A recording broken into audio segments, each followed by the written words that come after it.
himpapawid. Kita ang mga sanga-sangang ilog na kailangan suungin para marating ang bahay ni Marwan. Tanging tulay na kahoy lamang ang madadaanan. Ang bahay ni Marwan na sa isang lugar na sakop ng 4 na munisipalidad ng Mindanao na itinuturing na pinaka-killer chain. Para mabilis tayo makarating dito sa sinasabing bahay ni Marwan ay kailangan natin sumakay ng bamboo. Itong lugar kasi natin dito ay napapalibutan ng napakaraming ilog. Ilang taga-MILF Committee of Association of Justices ang nakasabay namin. Tila eskinita ang mga ilog, may malalim at mababaw ring parte, kaya ang prepare ng sinasakyan namin bangka bumuloktot. Makalipas ang ilang minuto, narating namin ang huling bahay na kontrolado daw ng MILF. Tanaw mula roon ang bahay ni Marwan. Labas na daw sa sakop ng MILF ang lugar na yon. Nang matiyak na walang ibang armadong grupo sa lugar, dumiretso na kami sa bahay ni Marwan. Nagpaliligiran ito ng matatag na tanim na mais. Di nga kami magkakita ng... Dito mismo lugar na ito mula sa litrato ng PNP Special Action Force. Makikita dito ang bakas ng mga dugo ni Marwan.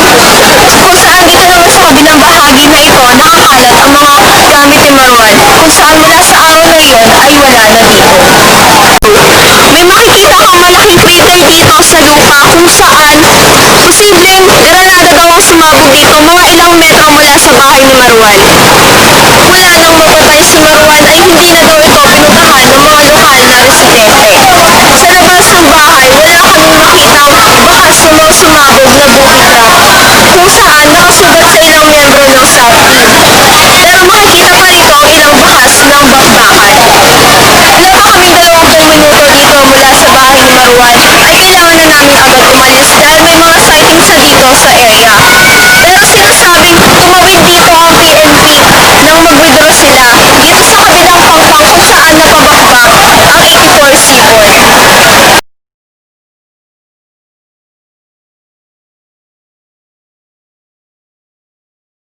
Mula sa pagdating hanggang pag-alis namin, may naririnig kaming malakas na ugong ng eroplano. Sabi ng kasama namin ng taga-MILF, kanina pang umaga may umikot-ikot na puting eroplano sa lugar. Tila yun din daw ang nakita nila noong January 25. Mula dito sa Maguindanao, Krisha May Bautista, YGN News.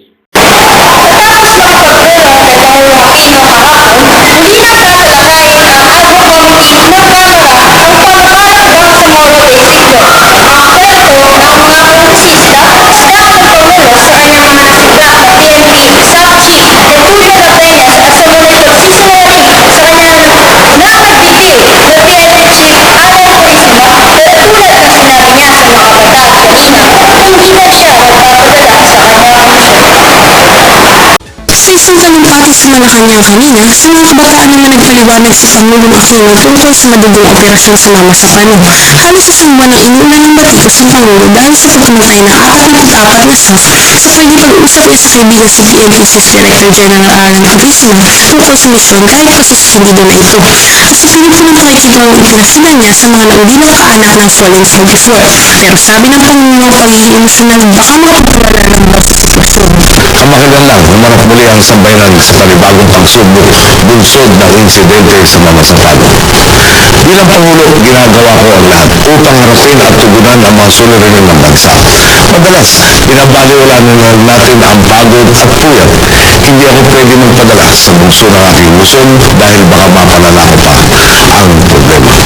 Sa bawat pagkakataon, kailangan ko maging mainam at laging balikan kung para saan natin ginagawa ang lahat ng ating pagsisikap.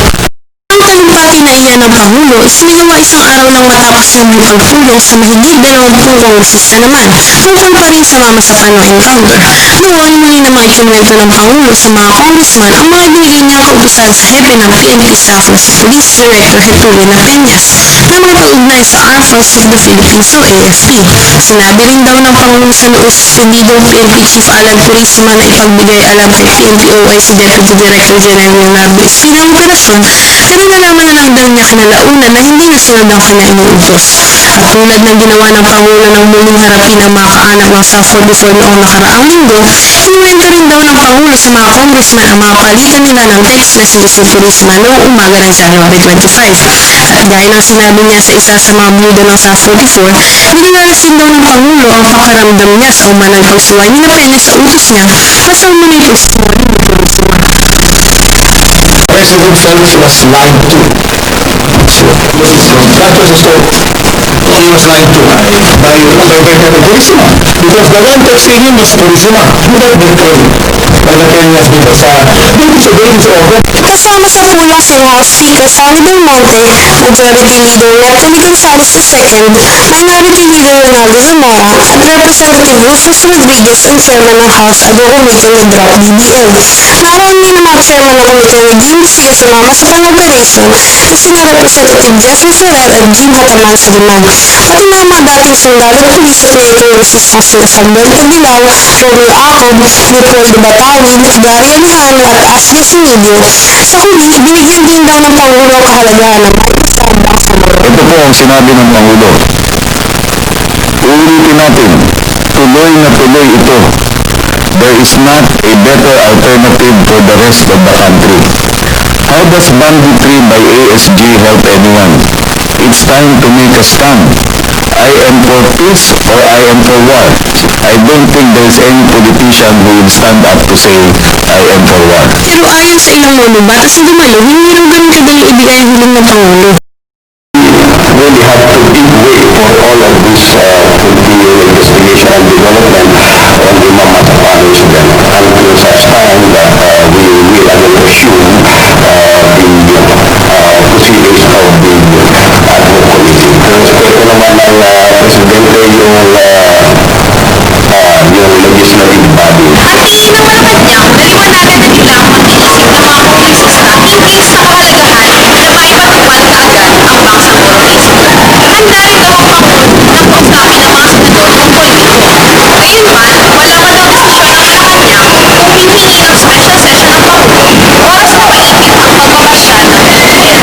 Grace Cadiz, YGN News. Sa ibang mga balita, Fight of the Millennium Perfect Match ang nilalagyan sa mga tinatawag na inaabang-abangan nina 8th Division World Champion Manny Pacquiao at wala pang matalo-talo si Floyd Mayweather. Tama, harangan na naumbalik sa laban na ito ang kanyang tinatawag na killer instinct dahil mula sa General Santos City, Bacoor si Arnaldo. Labis limang taon nga bago natin narinig ang pinaka-aasam nating kumpirmasyon na laban ng ating pambansang kamaon na si Manny Pacquiao at Floyd Mayweather Jr. sa May 2. At bagamat Clarice, mahigit 2 buwan pa ang hinihintay natin bago maganap nga ang Fight of the Millennium ay hindi na maawat sa pagpapakondisyon ang ating pambansang kamaon dito sa Jensan. Tapos ang halos naman taong paghihintay, mangyayari na tinaguri ang Fight of the Millennium sa pagitan ng dalawa sa pinakamahusay na mandirigma sa mundo ng boxing na sina 8th Division World Champion Manny Pacquiao at ang defeated American boxer Floyd Mayweather Jr. Ang laban na ito matagal nang inaabangan ng boxing fans at mga analyst.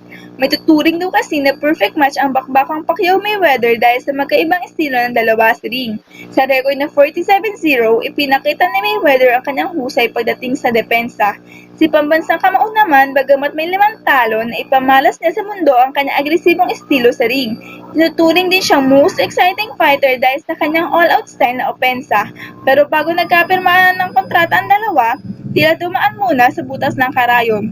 Para maisakatuparan ang bakbakang ito ayon kay Top Rank CEO Bob Arum, matagal na negosasyon dahil walang tiwala umano sa pagitan ng dalawang kampo. Nakadagdag din daw ang ilang manunulat na nagkakalat ng maling balita. Negotiations were very difficult and a lot of our efforts were impeded by some elements of the Philippine press that were reporting lies that just had no basis in reality, but impeded the negotiations. Hindi na dinitali na araw mahatian ng pera pero hindi naman daw nalalayo sa una na pag-usapan ang 60-40 split na padag pa ni Aram 1 match lang ang nakasaad sa pinirmahang kontrata ng dalawang boksingero. Wala naman daw problema sa mga kondisyon na ito si Pacman. Nakaisipin ng tao na mukha akong pera o anything is ang importante sa akin is yung gusto ng mga fans na matuloy yung fight. Dalawang huling laban ni Floyd Mayweather Jr. kontra sa Argentine boxer na si Marcos Maidana, maraming nagsabi na tila nahirapan si Mayweather. Bagamat nanalo, may ilang rounds na napuruhan si Mayweather ng kaliwetik si Maidana. Kaya kung ang coach ni Pacman na si Buboy Fernandez ang tatanungin, malaki raw ang tsansa ng ating pambansang kamao na tinaguri ang isa sa pinakamagaling na south of backers sa mundo. Medyo may hirap siya konti sa Kalawiti kasi yung nangyayari kasi sa iba, fighter diretso lang. Automatic kasi yung fighting moves na natin, fighter na slugger. So mahirap ulihin. So ingatan lang natin minsan kasi yung Mayweather kasi may ugali na magpapasuntok. Tapos gumagamit ang defense ng balikat, tapos biglang ka-counter. Yung first time kong lumaban ng matangkad, mahaba yung kamay. So I think it's not a problem. Makikita nila dahil ngayon pa lang excited ako sa training, motivated ako sa training for this fight. Laris isang minuto na nga ang lumipas at umalis na nga sa kanyang mansion ko dito sa Jensen si Manny Pacquiao kasama ang kanyang pamilya at ibang kaanak. Para maka-attend dun sa meteorological services na kanyang grandmother o nanay ni Manny Janisha na si Lola Allen Gadagran. Makabilang buhay na nga at bukas Laris nakatakdaw tumakbo na ilang round sa complex si Manny Pacquiao bago nakatakdaw umuwi sa Maynila para mag-attend ng PBA game sa gabi. Nag-uulat Arceline Juliet Nalos, YGN News.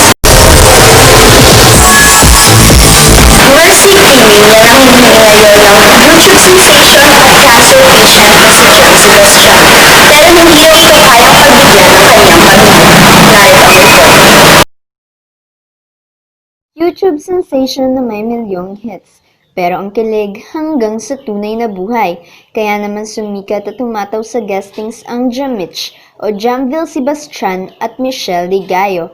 Pero ang masayang samahan nagkaroon ng matinding pagsubok. Ito na ngayon si Jam, na lumalaban ng stage 4 cancer sa baga. March 17, 2014 nang madiagnose ang sakit ni Jam. Nakumpleto niya ang 6th cycle ng chemo pero lalo pa siyang humina. Ngayon, pinag-uusapan lalo na sa social media ang kondisyon ni Jam, na humihiling na ng mercy killing dahil sa tindi ng nararamdamang sakit. Napakasakit naman para sa fiancé ni Jam na si Michelle na makita ang kalagayan ng kanyang mahal. Gusto nang mahag siya kasi hindi ko na maalala kung kailan yung hiningan ng mahag. Kasi pag konting touch mo lang po sa kanya parang hindi na siya. Sobrang kailangan maingat ka sa bawat galaw mo. Like kunyari, tatabi ka sa kanya, dapat careful kang huwag bababangga yung bed. Di naman napigilang maluhan ng ina ni Jam na si Maricar. Pero di raw niya kayang ibigay ang hinihiling ng anak na sumuko at mag-mercy killing. This time, sumisigaw na siya. Hindi rin nagmumura na siya. Sana halos hindi araw-araw, halos sumunutin laban Kung pwede lang, akuin nila ang sakit. Naging hopeless din siya nung kumalat ang sago kasi dati nakakatayo pa siya nung hindi na siya nakakaupo. Tapos isang gabi nakita namin may mga bed sore na siya. Yun, miss ko na siya yakapin. Kaya minsan kung natutulog siya, ginagano ko na lang yung buhok niya. Minsan nagigising pa nga siya nagagalit. Tutol naman ang simbahan sa ideya ng mercy killing. Labag sa batas natin. Yung direct, yung talagang hinahangad mo at tuwir ang hinahangad, yung pagkikiling sa buhay ng taong walang sala. Hindi nawawalan ng pag-asa ang mga mahal sa buhay ni Jam na siya'y gagaling. Tanging hiling lang nila ang patuloy na pagdarasal para kay Jam. Tuloy pa rin ang laban ng mga nagmamahal kay Jam. Isa lang sa mga nagpapasaya kay Jam ang panonood ng Showtime. Kaya kung ng kanyang pamilya, sana'y madalaw ang binata ni Vice Ganda at ang kanyang paboritong sikat sa mundo. Balik Pilipinas ang Korean superstar na si Lee Min Ho. Sinalubong Siya ng hiyaw ng fans na dumalo sa grand launch ng isang Korean restaurant. Inasahan na ng mga organizers na dadagsa ang fans kaya isinara ang isang bahagi ng kalye at parking lot sa Green Hill Shopping Center. Narito rin sa bansa si Lee Min Ho para mag-promote ng kanyang pelikulang Gangnam Blues na ipalalabas sa Marso. Ilang fans ang nakalapit sa superstar at nakapagpa-picture pa. Nagpapasalamat naman si Lee Min Ho sa mainit na namang pagtanggap sa kanya ng mga Pinoy. Magandang gabi.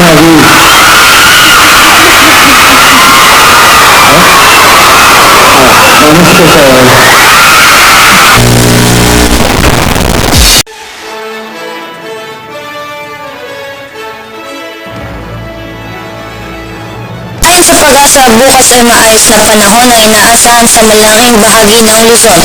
Liban na lang sa silangang bahagi kasama na ang Bicol Region na may pag-ulan lalo na sa araw ng Linggo. Sa Metro Manila inaasahan minsan maulap at mananatiling mababa ang tsansang umulan. Minsan maulap at mababa rin ang tsansa ng pag-ulan sa Visayas. Sa Mindanao naman, mas maulan sa araw ng Linggo kumpara bukas, pero sa Davao Region may tsansang umulan sa susunod na 2 araw. At yan ang latest sa Pinocchio Weather.